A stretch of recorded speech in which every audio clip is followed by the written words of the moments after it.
வணக்கம் நண்பர்களே, AKS creative கிரியேஷனுக்கு உங்களை அன்போடு வரவேற்கிறேன். இன்றைக்கி நம்ம பார்க்க போகிறது ரொம்பவே கலர்ஃபுல்லான, அதோட கலர்ஃபுல் மட்டும் இல்லைங்க, ஹெல்த்தியும் கூட. ஹெல்த்தியான ஒரு பிரேக்ஃபாஸ்ட் ரெசிபி தான் நம்ம பண்ண போகிறோம். இது நீங்கள் பிரேக்ஃபாஸ்ட்டாக மட்டும் கிடையாது, நைட் டின்னருக்கும் யூஸ் பண்ணலாம், இல்லை லஞ்ச் பாக்ஸ் கூட குழந்தைங்களுக்கு கொடுத்து விடலாம். இப்போ வாங்க எப்படி பண்ணுறது அப்படின்னு சொல்லி பார்த்துடலாம். அதுக்கு ஒரு பேனில் எண்ணெய் சேர்த்துருக்கேன். எண்ணெய் நல்லா சூடான பிறகு அதில் ஒரு 1/4 டீஸ்பூன் அளவுக்கு சோம்பு சேர்த்துறேன். சோம்பு நல்லா வெடித்து வந்துடட்டும். இதோட ஒரு சின்ன சைஸ் அளவுக்கு பட்டை சேர்த்துறேன். இதோட ஒரு பச்சை மிளகா சேர்த்துருக்கேன். பச்சை மிளகா எப்போதும் சேர்க்கும்போது இடையில கீறிட்டு சேருங்க, அப்போ தான் வந்து அது தெரிச்சு வராது. இதோட ஒரு பெரிய வெங்காயம் கட் பண்ணது, 1/4 டீஸ்பூன் அளவுக்கு இஞ்சி பூண்டு பேஸ்ட் இதையும் சேர்த்துட்டு நல்லா வந்து பச்சை வாசம் போகிற அளவுக்கு வதக்கி விட்டுடலாம். இதோட ஒரு தக்காளி பார்த்திங்கன்னா நல்ல பழுத்த தக்காளியாக எடுத்துங்க. அது ஒரு தக்காளி போட்டால் போதும். அதையும் பொடி பொடி பீசஸாக கட் பண்ணிவிட்டு அதையும் உள்ளே சேர்த்துட்டு நல்லா வந்து வதக்கி விட்டுடலாம். இதோட நம்ம விருப்பப்பட்ட காய்கறி சேர்த்துலாம். நான் இன்றைக்கி கேரட்டும் பட்டாணியும் சேர்த்துருக்கேன். நீங்கள் பீன்ஸ் இருந்தால் கூட சேர்த்துக்கலாம், இல்லை உருளைக்கிழங்கு விருப்பப்பட்டாலும் சேர்த்துக்கலாம்.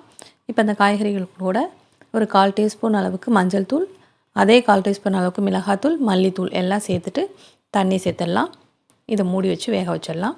அதுக்கு முன்னாடி நம்ம சேனல் நீங்கள் இது வரைக்கும் சப்ஸ்கிரைப் பண்ணலாம். கீழே இருக்கிற இடத்துல சப்ஸ்கிரைப் பட்டன் அமைக்கி சப்ஸ்கிரைப் பண்ணுங்கள். கூட பக்கத்தில் ஒரு பெல் சிம்பிள் வரும், அதையும் ப்ரெஸ் பண்ணுங்கள். அதில் ஆல்கிற ஆப்ஷனை செலக்ட் பண்ணுங்கள். அப்போ தான் நம்ம சேனலில் எந்த வீடியோ போட்டாலும் உங்கள் மொபைலுக்கு நோட்டிஃபிகேஷனாக வரும். இப்போ லெட்டு ஓப்பன் பண்ணி பார்த்துடலாம். இப்போ நான் சேர்த்துருக்கக்கூடிய காய்கறி, அதாவது பட்டாணி, கேரட் எல்லாமே நல்லா வந்து வெந்து வந்திருக்கும். இந்த நேரத்தில் நம்ம எடுத்து வச்சுருக்க, அதாவது உடைச்ச சம்பா கோதுமை, அதாவது உடைச்ச கோதுமைன்னு சொல்லுவோம் இல்லைங்களா, அந்த கோதுமையை வந்து சேர்த்துடலாம். 1 கப் அளவுக்கு கோதுமை எடுத்தீங்க அப்படின்னு சொன்னால் 3 கப் அளவுக்கு தண்ணி சேர்த்துங்க. அதுதான் வந்து கரெக்டாக இருக்கும் தண்ணியோட அளவு. இப்போ நம்ம சேர்த்துருக்க அந்த கோதுமையை நல்லா வேகட்டும். அதுக்கு மூடி வச்சு நல்லா சிம்மில் வச்சுருங்க. இது வந்து சம்பா கோதுமை சேர்த்த பிறகு நீங்கள் சிம்மில் வச்சு வேக வச்சிங்கன்னா நம்ம சேர்த்துருக்க தண்ணியும் நம்ம கோதுமையும் அழகாக கரெக்டான பதத்துக்கு வெந்து வந்துடும். இப்போ அதுக்கு தேவையான அளவுக்கு உப்பு சேர்த்துடலாம். உப்பு சேர்த்துட்டு நல்லா கலந்து விட்டுடுங்க.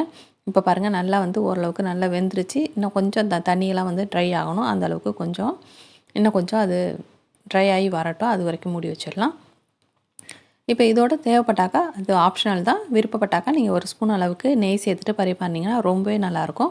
இதோட சைட் டிஷ் பார்த்திங்கன்னா தேங்காய் சட்னி. தேங்காய் சட்னி ரொம்ப ஆப்டாக இருக்கும். பட் வந்து லஞ்ச் பாக்ஸ் கொடுத்தீங்கன்னா தேங்காய் சட்னி கொடுக்க வேணாம், ஏன்னா மதியம் கெட்டுடும். அதுக்கேற்ற மாதிரி நீங்கள் வேறு ஏதாவது சைட் டிஷ் கொடுத்துங்க. மற்றபடி நீங்கள் மார்னிங்கோ இல்லை நைட்டுக்கோ செஞ்சிங்கன்னா தேங்காய் சட்னியோட பண்ணிங்கன்னா சூப்பராக இருக்கும்.